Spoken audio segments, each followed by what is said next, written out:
A paz seja convosco. Amém. Ele está no meio de nós. Louvamos a Deus pela sua graça sobre as nossas vidas, pelo seu amor,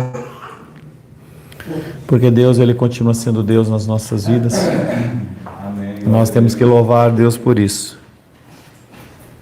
Todos os indicadores apontam para uma crise sem precedentes a partir do mês que vem. Se você não tiver sabedoria, eu mandei um videozinho para todo mundo aí. Lasqueira, hein? Todo aquele jeito mesmo. Não é se, já é. Já está oficializado. Eu vi a reportagem. Pois é.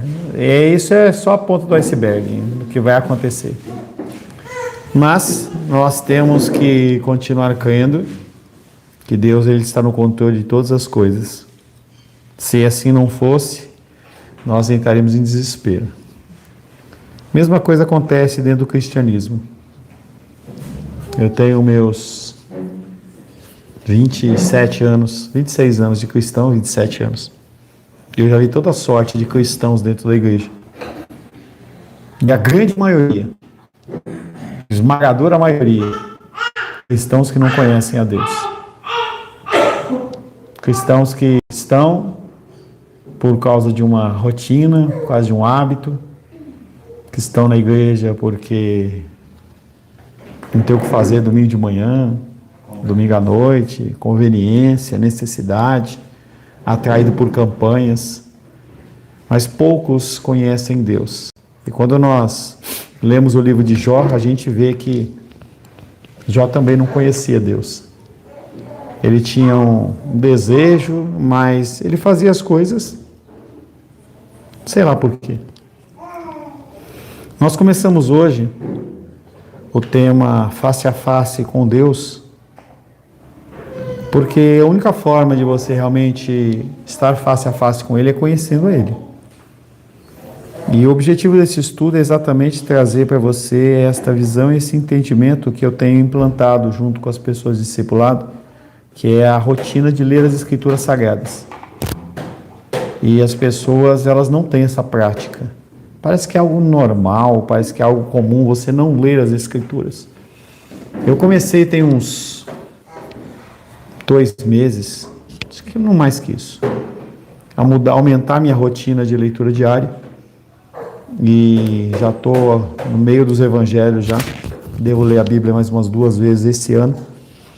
E domingo é um dia que eu abro mão. Então eu leio segunda a sábado, e domingo eu não leio, até por causa das atividades da igreja. Mas hoje eu acordei e fiquei olhando para a Bíblia, assim, dá uma coceira, né? Porque é vontade de você ouvir e ler um pouquinho sobre o Senhor. E as pessoas do discipulado, elas têm dificuldade de ler um capítulo. E eu leio 15 minutos da Bíblia, eu faço uma leitura corrida e eu acabo lendo, sei lá, uns 8, 9 capítulos, 10 capítulos. Eu leio 15 minutos de manhã, 15 do almoço e 15 à noite. Ou seja, eu acabo lendo uns 50, uns 70 versículos, 50, 70 capítulos por dia. E as pessoas não conseguem ler um capítulo. E eu fico olhando assim, eu falo assim, você não consegue ler um a mais? Não, não é muito trabalho, é muito cansaço. Onde está o amor da pessoa por esse Deus? Como conhecer a esse Deus sem você ler sobre o que Ele tem a instruir? Como eu disse para vocês, nós estamos em dias maus. E não são só dias maus em relação à economia, porque a economia ela vai derrubar. Até 2024, as criptomoedas elas estavam em alta, aquela loucura, deu uma caída. Quando foi agora no começo do ano, a ideia era que ele iria bater o Bitcoin, ia bater $230 mil um Bitcoin. E a verdade é que o Bitcoin chegou, bateu pertinho e caiu e está em 60 e o pessoal está preocupado. E isso é a economia do mundo. E se a gente não tiver alicerce nas Escrituras Sagradas, a gente se apavora, a gente vai se desesperar. Com essa vídeo que eu mandei para você, depois você dá uma lida aí, em um desconto do imposto automaticamente na sua venda, no cartão, caiu direto, não tem conversa. E aí mostra lá o videozinho, você vai ver, e aquilo ali vai quebrar muita empresa. E o objetivo é exatamente esse. O objetivo é quebrar as empresas. Mas qual a vantagem do governo quebrar as empresas? É porque eles vão poder oferecer algo para as pessoas chamado assistencialismo, que é mais cesta disso, cesta daquilo outro. Então você que está acostumado a trabalhar mais e prosperar mais, ele vai passar régua e vai jogar você para baixo. Vai fazer com que o patamar de você, o seu patamar de vida, ele vá baixando até o salário mínimo e caia na Venezuela, como em outros países em que o cara ganha $50 por mês. E aí ele vai lá, tem direito a pegar um pãozinho lá, como é na Venezuela, em Cuba, vai lá em Cuba, o cara tem direito a pegar um pãozinho lá e comprar um pão para ele, um para a esposa, um para o filho. E isso é o que o cara tem direito. E as pessoas, elas se acostumam com isso. E esse é o objetivo. Espiritualmente, a situação ela não é diferente. A gente vê toda a sorte de maluquices dentro das igrejas. Cada vez menos nós temos cristãos. E eu digo para você, você vai ter problema no final da sua vida. Estou aconselhando um casal no Maranhão, uma igreja pentecostal, para Anel, e comecei a fazer com eles o discipulado, falar algumas coisas. Eu falei assim: olha, se você continuar, você vai ter problema. Não, você vai ter problema. E aí, quando foi essa semana, eu estava atendendo ele, e ele falava para mim assim: pastor, mas como é que eu lido com essa situação? Ele falando sobre o texto de Timóteo, falando sobre a condição da mulher, submissão. Eu vou aproveitar para falar agora, porque ainda pode, né? Porque a partir do ano que vem não pode. Submissão, falar sobre pastorado feminino. Como que eu lido com isso na minha igreja? Como que eu, fulano, vou chegar na minha pastora e vou falar alguma coisa? Eu falei: cara, é o problema.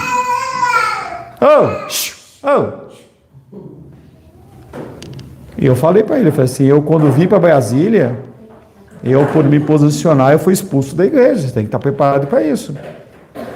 Tudo isso você só consegue passar se você tiver conhecimento do Senhor. E essa é a ideia do tema.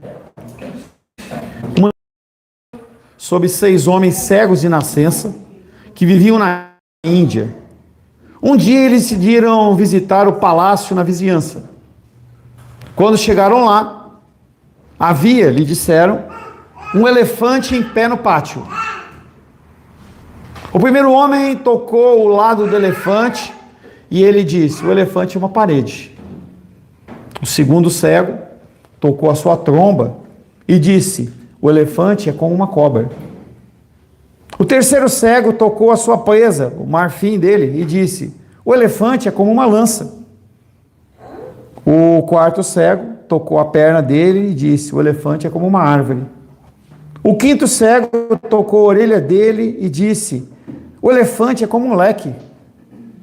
E o sexto homem tocou-lhe a cauda e disse: o elefante é como uma corda. Por que eles tiveram visões diferentes? Ou percepções diferentes? Porque eles conseguiam apenas alcançar uma pequena parte daquele todo. Devido ao fato de cada cego ter tocado apenas uma parte do elefante, nenhum deles podia concordar a respeito de como o elefante era de fato. Trazendo essa analogia para o âmbito espiritual, muitas pessoas têm ideias erradas sobre quem realmente Deus é. E as pessoas, elas ficam tentando adequar a figura de Deus ao que elas querem. Deus, ele não se adequa ao nosso modelo. Mas as igrejas, elas inventam uma perspectiva de Deus que seja agradável às pessoas.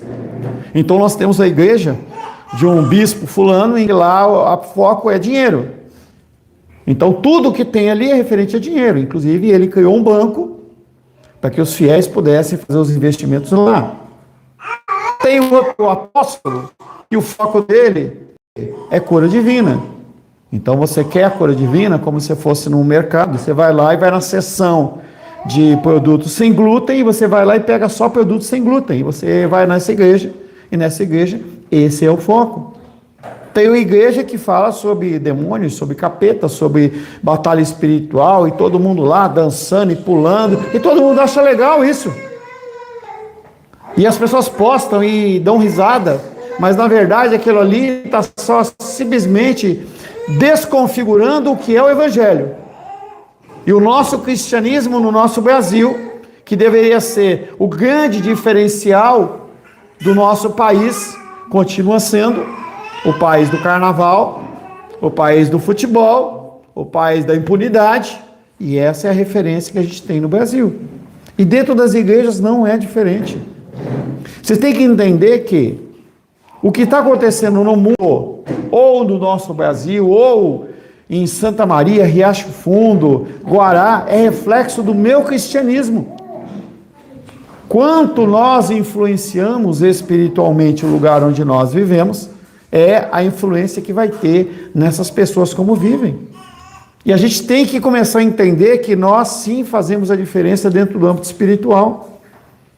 Quando a gente vê, por exemplo, o exemplo de Acã, em que ele, junto com o povo de Israel, recebe a ordenança, não toquem nada do povo daqui. E ele vai lá e toca, e ele rouba. E aí todo o prejuízo é sobre a nação. E a gente não entende uma coisa que chama-se pecado corporativo. Ou seja, se o corpo de Cristo peca, todo o corpo peca. É assim que funciona. É assim que é a dinâmica da apresentação de Deus. Então, se você não lê a Bíblia, o corpo sofre. Se você não ora, o corpo sofre. Você fica achando que a máxima da sua vida é você conseguir recursos, e você está só colaborando para uma economia totalmente desmantelada, que é o que tem aí. Em que você ganha 100 e você vai colocar no bolso 70, porque o governo já vai colocar no bolso o dinheiro dele. E cada vez menos a gente vai ter oportunidade de falar. Comentei com alguns. Semana passada, eu comecei a falar sobre uma palavrinha que começa com H, que não pode falar, entendeu? Não pode falar. E aí o que acontece? O YouTube foi lá e cortou o nosso vídeo. Nós não somos ninguém. Nada. Eu olhei lá, um monte de carinha lá da Diene, da minha mãe, né? Chorinho, porque não sei o que. Eu fui ver, cortou. Eu falei, sabe que não gravou? Eu fui lá no YouTube, lá na pastinha, estava lá, 1h47. Só que ele só disponibilizava 1h20, 1h30. E aí processou, quando foi no outro dia, sumiram simplesmente com a parte para eu não poder falar nada. E isso é um ambiente que nós vamos viver cada vez mais. Como que eu vou fazer isso? Tendo uma visão de Deus como alguém que só traz o dinheiro, como aquele que me dá a casa, como aquele que me dá a saúde. A gente não conhece um Deus como total. Crer em algo errado acerca de Deus é uma questão muito séria, porque é idolatria. E talvez isso surpreenda você, porque a gente tem a visão de idolatria como uma imagem de escultura.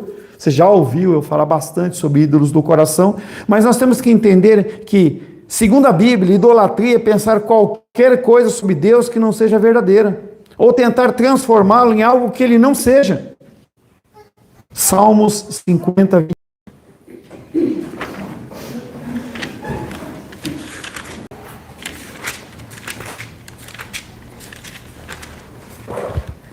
Tens feito essas coisas e eu me calei. Pensavas que eu era teu igual, mas eu te arturei e porei tudo na tua vista. Deus, no Salmo 50, verso 21, ele está chamando a atenção do povo em relação a quem eles acham que ele, Deus, é. Quando a gente vê lá o evento lá em Êxodo, em que aquelas pessoas levantam a ideia de que ele é um bezerro de ouro, aquilo ali é uma abominação. Da mesma maneira que você achar que uma coisa que é particular da sua vida é também tão importante ao ponto de você deixar de ter um contato com o Senhor. A idolatria tem a ver com você fazer aquilo que você quer, ou você mensurar a figura de Deus como sendo alguém que está nas suas mãos, com o que você pode colocar medida, comprimento, altura, largura. Devemos ser cautelosos para não pensar em Deus em nossos termos. Quem é Deus para você? Já usei esse exemplo, vou usar de novo. Para alguns, Deus é um Papai Noel. Está lá só para dar presente. Então você vai a Deus simplesmente para falar: Deus, me dá danoninho, dá. Tem pessoas que só vão a Deus para pedir alguma coisa. Ele é o Deus que nós temos que pedir as coisas? Sim. Mas Ele é o Deus que é só para isso? Não. As pessoas, elas têm uma ideia, por exemplo, que Deus, Ele é um salva-vida, em que eu sei que eu estou errado, e eu continuo caminhando, e eu faço o que eu quero, e aí quando a coisa ameaça dar errado, Deus me ajuda, me salva. Como se Deus, Ele estivesse ali disponível para te salvar toda hora, ir lá e socorrer no seu erro, na sua falha. E as pessoas, elas criam toda sorte de apresentação de Deus. A figura do Papai Noel da Coca-Cola é uma figura ilustrativa da figura de Deus. Então as pessoas olham e falam assim, é o bom velhinho. Quem era o bom velhinho? Não, ele é bom. Mas bom quem? Não, mas o Papai Noel, ele faz a ilustração de Deus. Aquilo é idolatria. Quando você coloca a figura de Deus como qualquer coisa, porque Ele não é inimaginável. O Deus, Ele é transcendente. É uma coisa que é acima do que nós podemos pensar. É perigosamente fácil fazer ambas as coisas. Transformar Deus nas nossas próprios desejos e próprios pensamentos.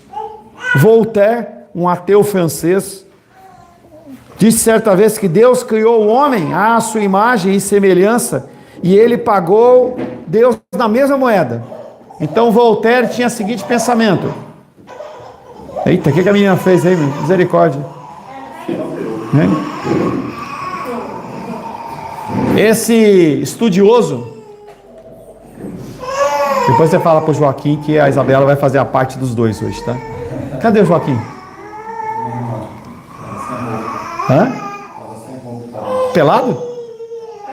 Vamos fazer uma vaquinha para comprar uma roupa pro Joaquim? Hã?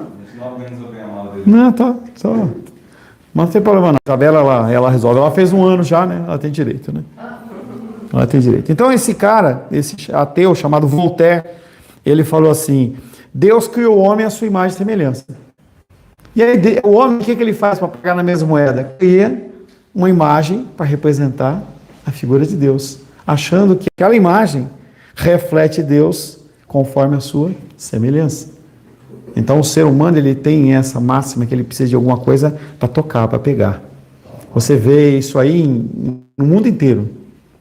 Se você for em qualquer ponto turístico, você vai ver alguma estátua, alguma coisa, qualquer coisa que seja, um animal, qualquer coisa que seja, com um pezinho lá meio puído assim, porque a pessoa tem que passar a mão ali para dar sorte. Alguém inventou essa moda, e aí pega, porque o ser humano, ele tem essa necessidade.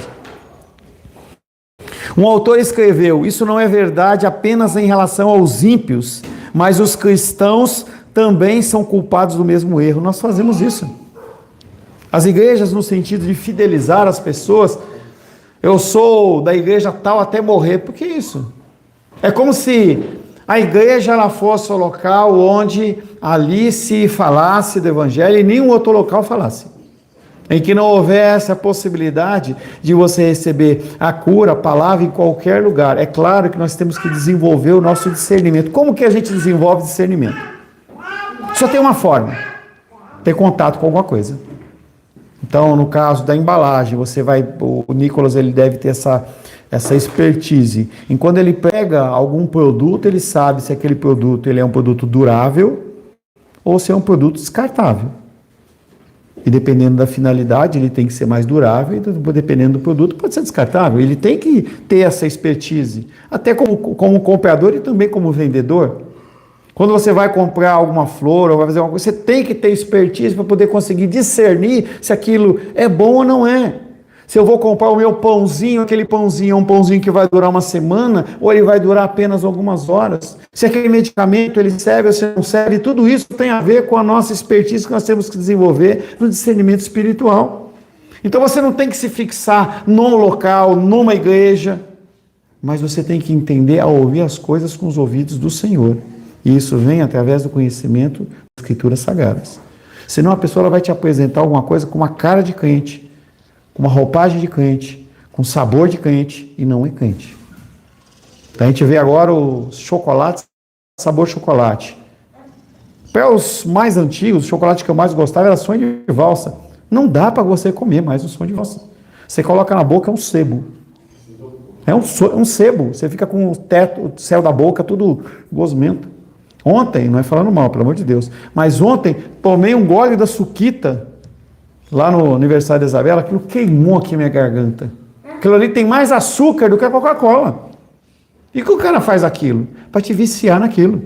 Estudos dizem que açúcar vicia mais do que cocaína. Colocaram ratinhos de laboratório, deram cocaína para ele e deram outro açúcar. Os ratinhos que consumiram açúcar não conseguiram se libertar do vício. Ou seja, o objetivo da indústria é fazer com que você fique viciado naquilo. São drogas lícitas que também te viciam. Porque somos seres finitos, temos a tendência de perceber o infinito à luz das nossas próprias limitações. Então nós temos Deus. Eu estava vendo um filme essa semana, muito legalzinho. Devorador de Estrelas, está lá no Prime Video. É bem sessão da tarde, e eu estava lá sem fazer nada, minha filha me abandonou, entendeu? A minha esposa me abandonou, estava eu lá sozinho, eu com meu pote de sorvete de baunilha, eu lá com meu pote de sorvete de baunilha, chorando, né? Eu falei, olha o filme, né? E aí comecei a ver e mostram toda uma história de um cara que vai tentar salvar o sol, porque está sendo consumido, uma história legalzinha, né?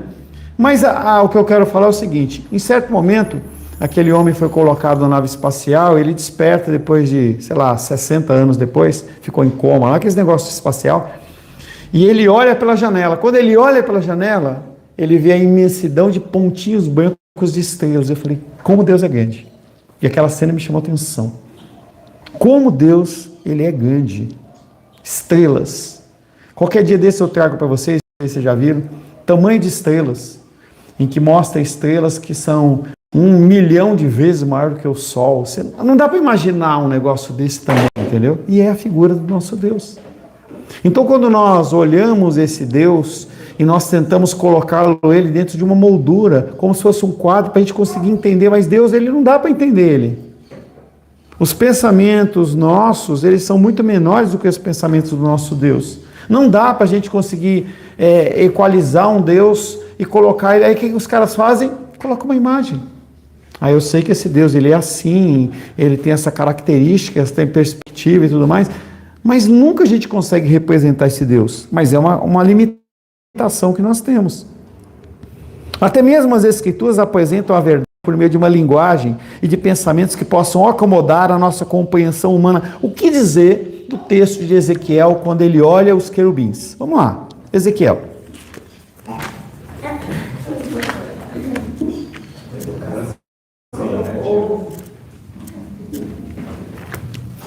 Ezequiel é um livro que nós já estudamos na igreja, talvez você não tenha pego esse estudo. Foi bem interessante, talvez eu repita no futuro. E esse livro ele é recheado de uma série de informações.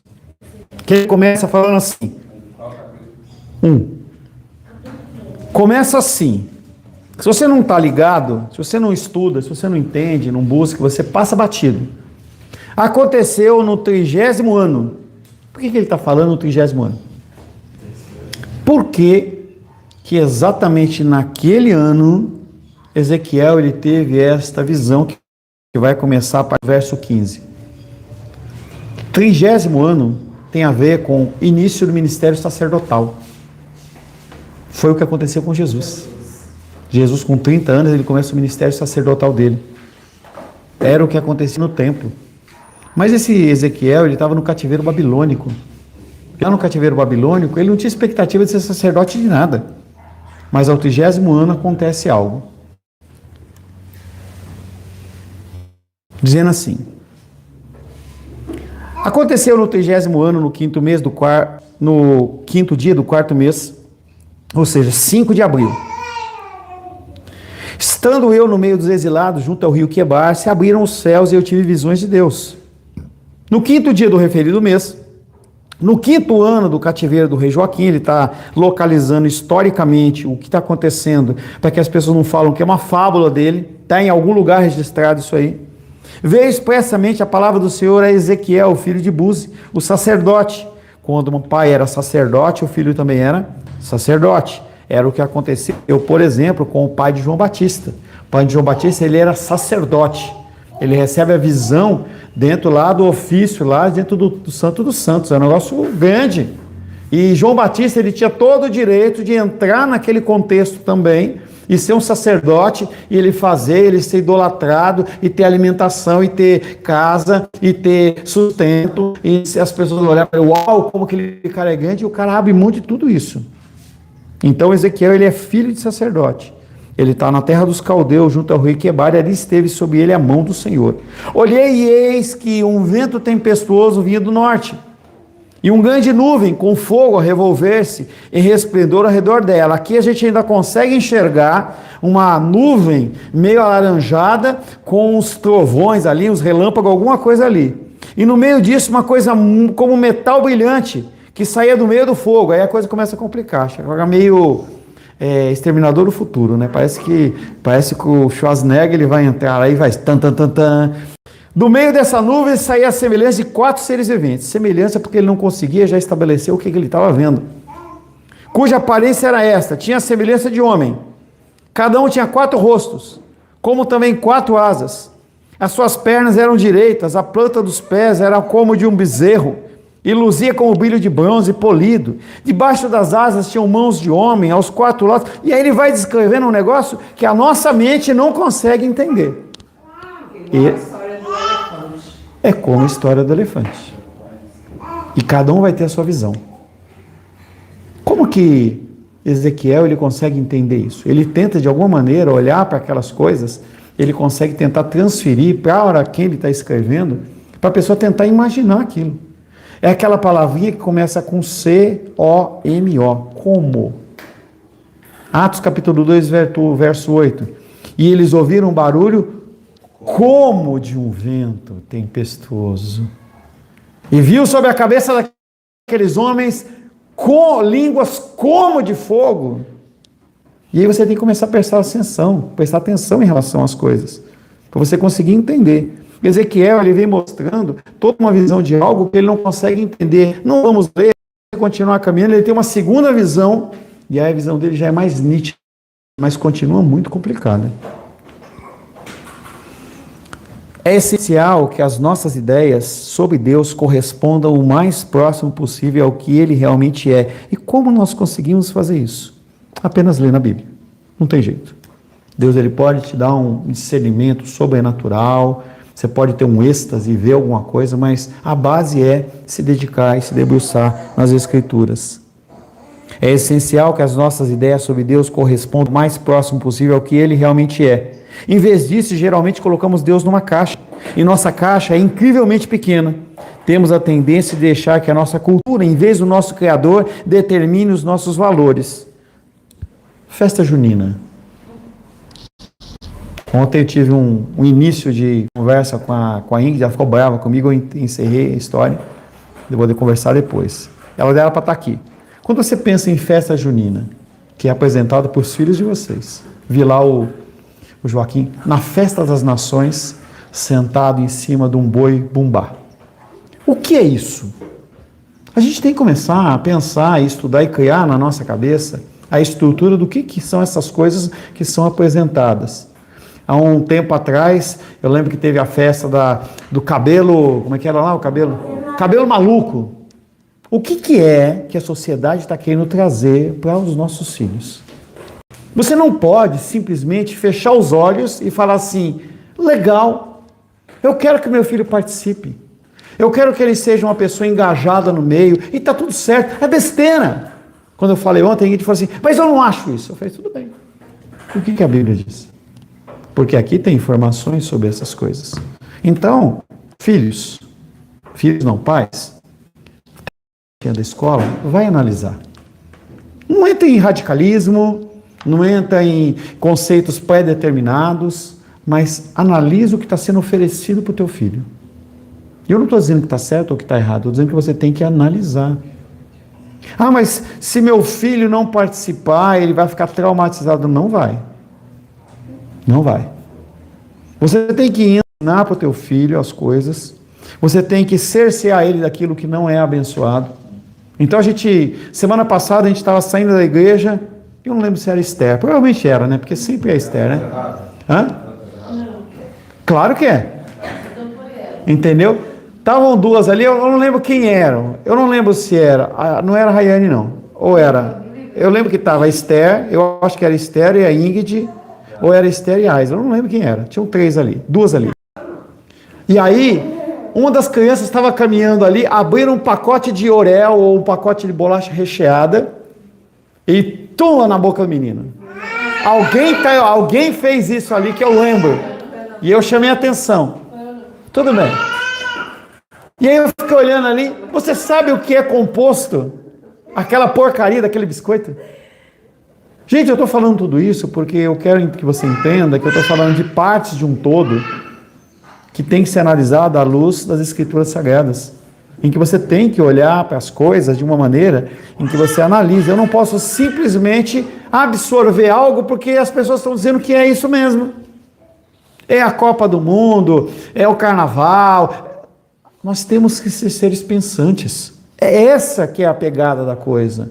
Não é você se adaptar ao que o pastor pensa. Se você me perguntar, eu vou falar o que eu penso.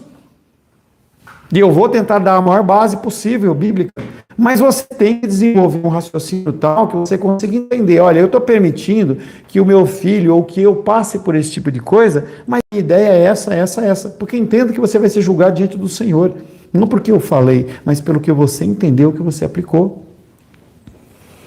A única maneira de saber como Deus é exatamente, ou descobrindo essas coisas e entendendo essas coisas, é descobrindo o que Ele revelou sobre si mesmo nas Escrituras. A relação da natureza de Deus é constituída de diferentes categorias de atributos, os quais são definidas quais são definições do seu caráter.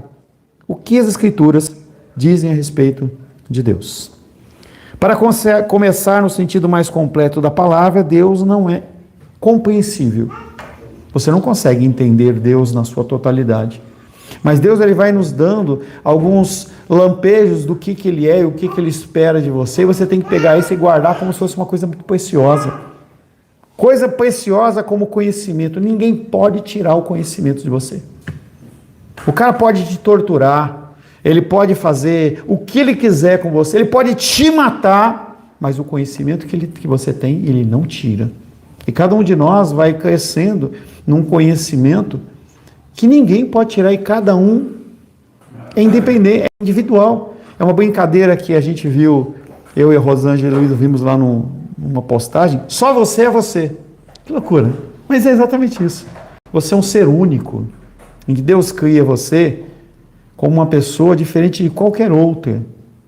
Mesmo pessoas gêmeas, elas são diferentes. Elas têm uma íris diferente, elas têm impressões digitais diferentes, elas são diferentes. Você olha a figura de duas pessoas iguais, semelhantes, que tiveram a mesma alimentação, o mesmo tudo, e são pessoas diferentes. A gente vê isso. Pastor, rapidinho. Não precisa ser rapidinho. Eu acho que dessa questão que você está falando aí sobre o conhecimento de Deus, e essas permissões, né, que a gente acaba se colocando, essas situações aí de festa junina, disso, daquilo, acontece muito porque dentro de conhecer a Deus, talvez o maior pilar é ignorado, que Ele é imutável, né? Então muitas vezes a gente até lê as Escrituras, até vê que Ele não aprova esse mesmo tipo de coisa que está sendo proposto hoje, podem colocar, mas era em outro tempo, né? Mas hoje as coisas são diferentes.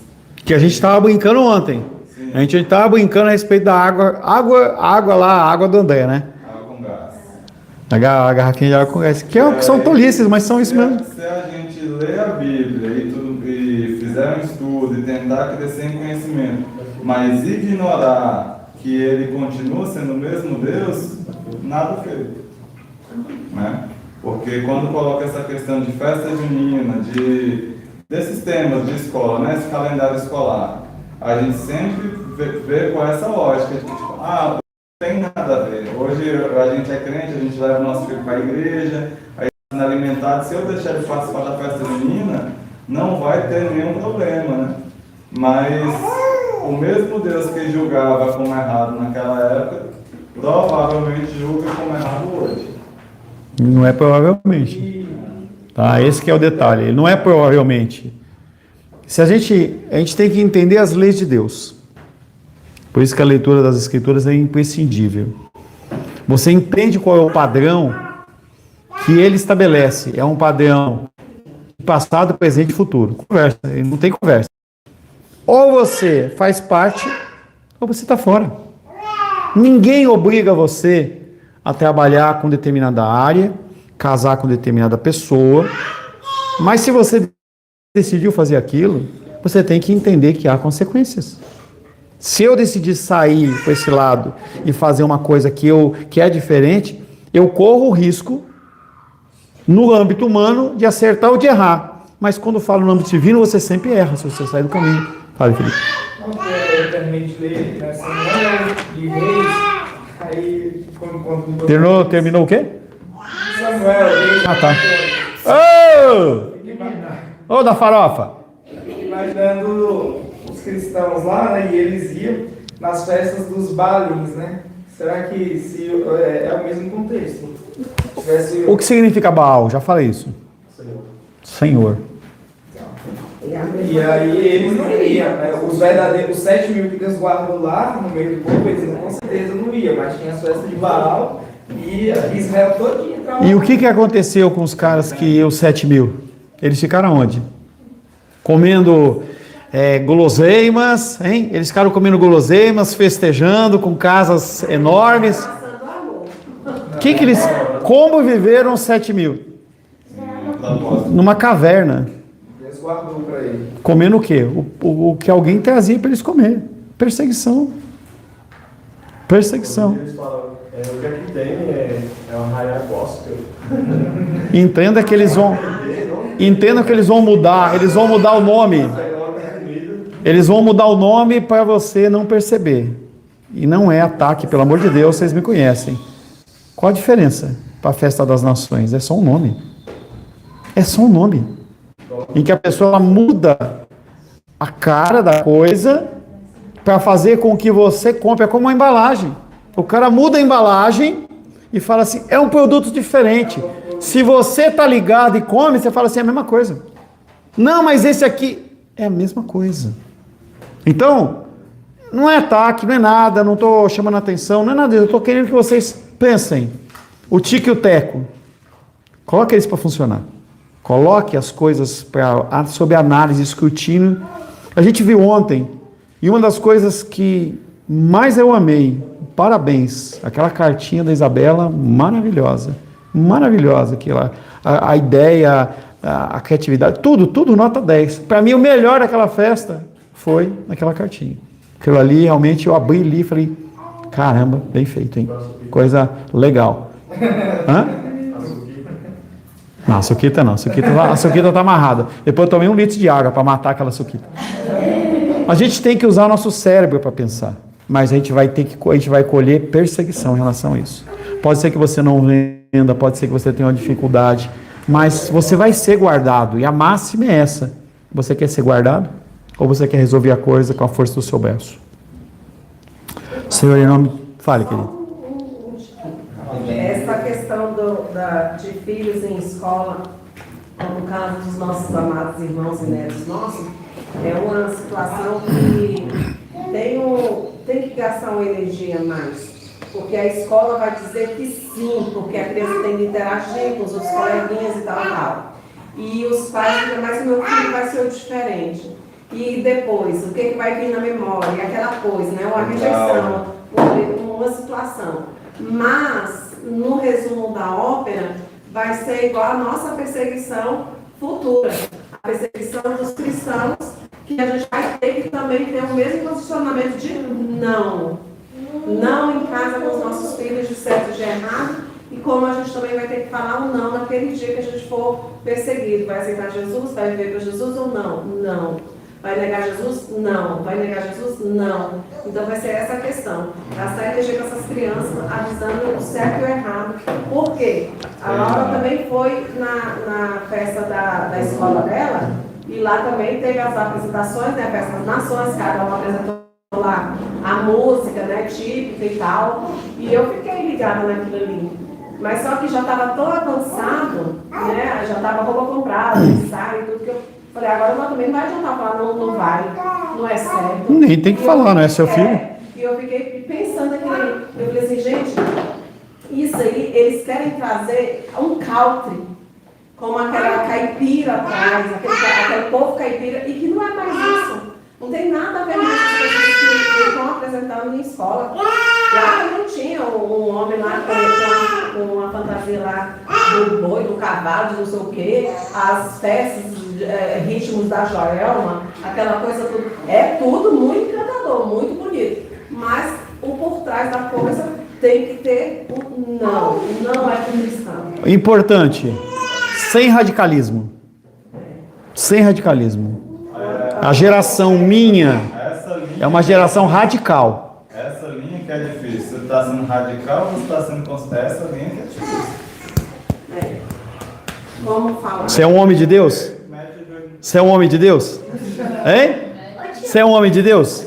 Se você é um homem de Deus, você se ajoelhar e pedir direção de Deus, Ele vai te dar direção. Acabou. Não tem que... Pô, às vezes tem que meter o joelho na cara mesmo, tá? Eu fui radical. Porque não tinha instrução. Então... Nada. Era 0, 0, 0.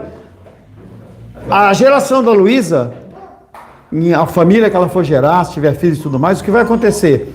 Ela vai ter um padrão em que ela vai diluir aquilo dentro de um discernimento que ela quiser ter.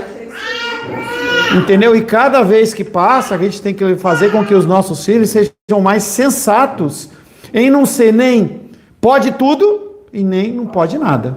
Essa é a pegada. Equilíbrio. Mas você não pode permitir que coisas que sejam contrárias às escrituras sejam aceitas simplesmente porque é uma comodidade. Então, o tema submissão eu vou continuar falando. O que vai acontecer? Eu não sei. E a gente tem que entender que você está disposto a morrer por Cristo? Tomar a tua cruz e realmente morrer? Porque nós vamos caminhar para isso. Talvez, não sei se na minha geração, não sei se na geração do Nicolas, não sei se na geração do Joaquim, mas a gente vai caminhar para isso. E essas crianças, elas vão estar adultas com decisões a serem tomadas. Eu vou ou fico? Faço ou não faço? Se você, como pai, não deu essa norte para ela, ela vai ser levada pelo sistema e não vai ter uma decisão a ser tomada. Senhor, em nome de Jesus, louvamos, adoramos e benzemos Teu nome, agradecemos pela Tua graça, amor e cuidado. Queremos pedir que o Senhor nos guie, oriente e abençoe neste dia, em nome de Jesus. Amém. Graça ao nosso bom, querido e amado Deus. Tá bem